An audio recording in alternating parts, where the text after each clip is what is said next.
welcome to day 2 of Anisha's thoughts whilst on board Pacific Adventure. So yesterday I was talking about how the food in the pantry was not what I thought it would be and how Port Vila got cancelled because of the earthquake. So no updates in terms of Port Vila, or actually there is a little update. Instead of leaving Noumea at like 3 o'clock tomorrow, which was like the original time, 3 or 4 o'clock, they've extended it to 6 p.m. so at least we get some more time on land, which is nice. I'm excited to go tomorrow because I just want to find a little grocery store and get some snacks. And in terms of the pantry, so we had dinner there last night because what I didn't know that P&O does is that it does automatic reservations for every restaurant. So if you are booked in to go to Angelo's, which is the Italian restaurant, but you don't feel like Italian and you want to go to Dragon Lady instead, which is an Asian restaurant, you can't do that.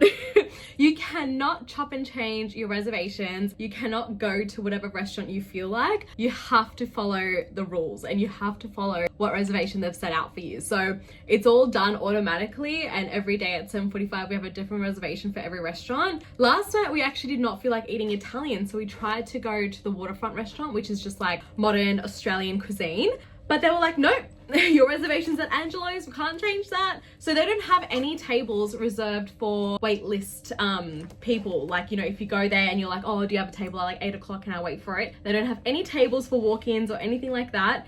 You have to have a reservation. So that's a bit shit. We've never noticed that on any other ship. Whatever restaurant you wanted to eat at on Royal Caribbean, you could go wherever. I think Royal Caribbean mainly had the main dining room. You know, Pacific Explorer, I remember you could eat at any of the restaurants. We did not have to have a booking. So yes, that was annoying. We didn't even end up eating at a restaurant. We just went to the pantry, which actually was really good. They had this like spiced roast chicken, which was really nice.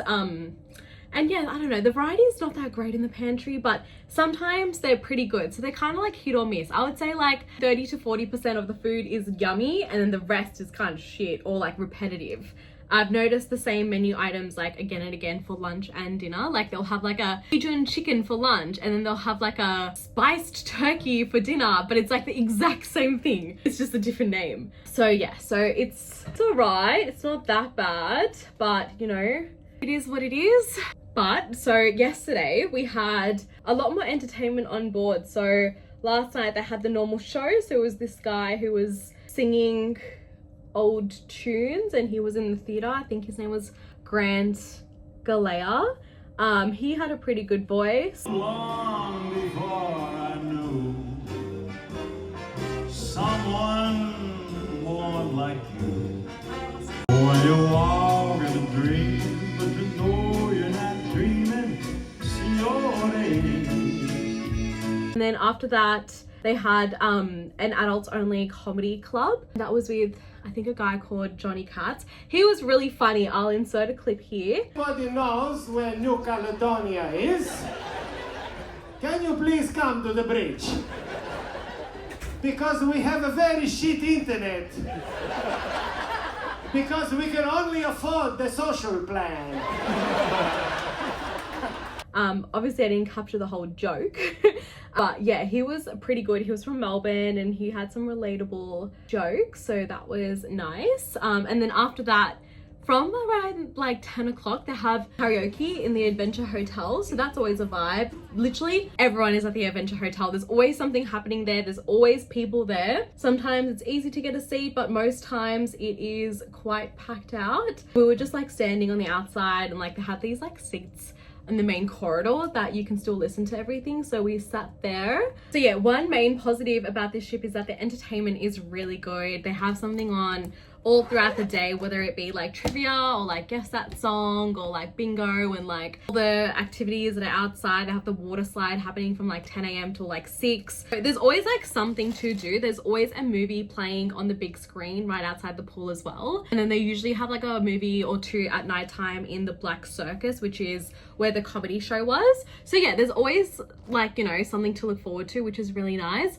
Another another big con is that it feels like they have completely oversold this ship. So what I mean by that is that every single area in this ship feels completely overcrowded. You go to the pantry, like the buffet, just for a quick bite, there's a line. You go to the lobby just to find a little seat, there's no seats. Like, it is so full. You go to the bloody pool deck and there's nowhere to lounge. Like, it is so packed, and it's got me feeling so overstimulated because we've been on like 15 cruises, right? And on every single one of those cruises, you could expect there to be a lounge or somewhere to sit where you could always rely that there would be space for you.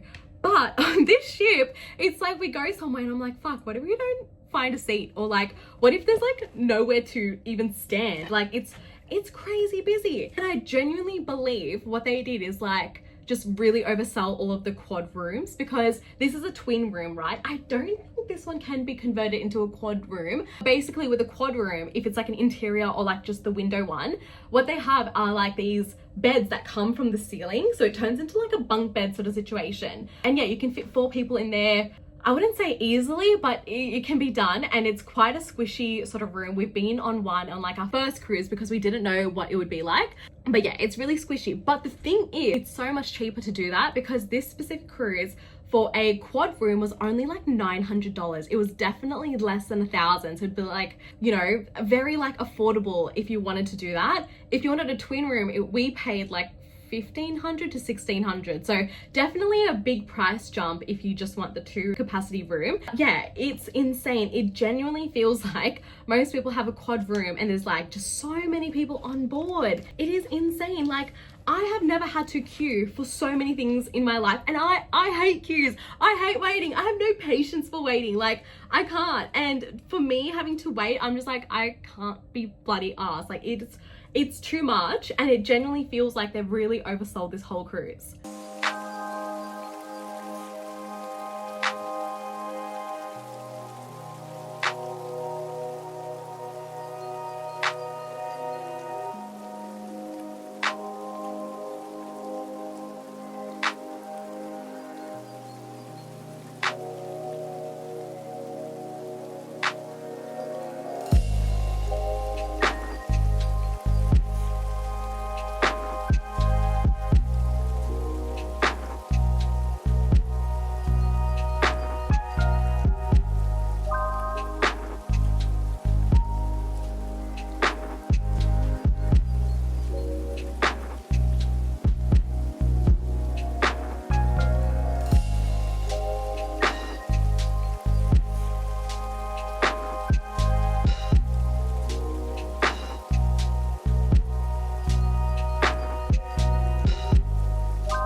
Hi, how are you?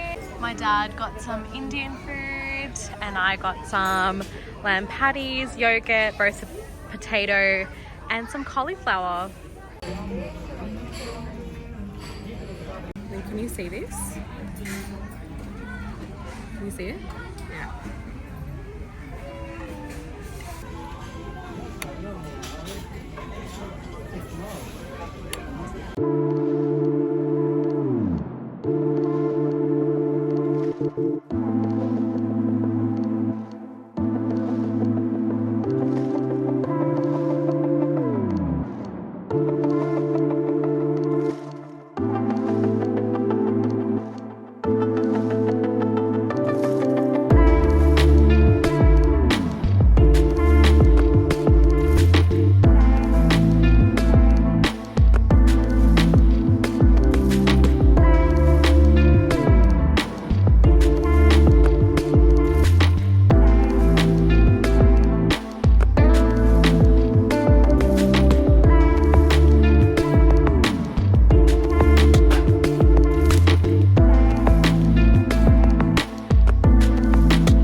just recently.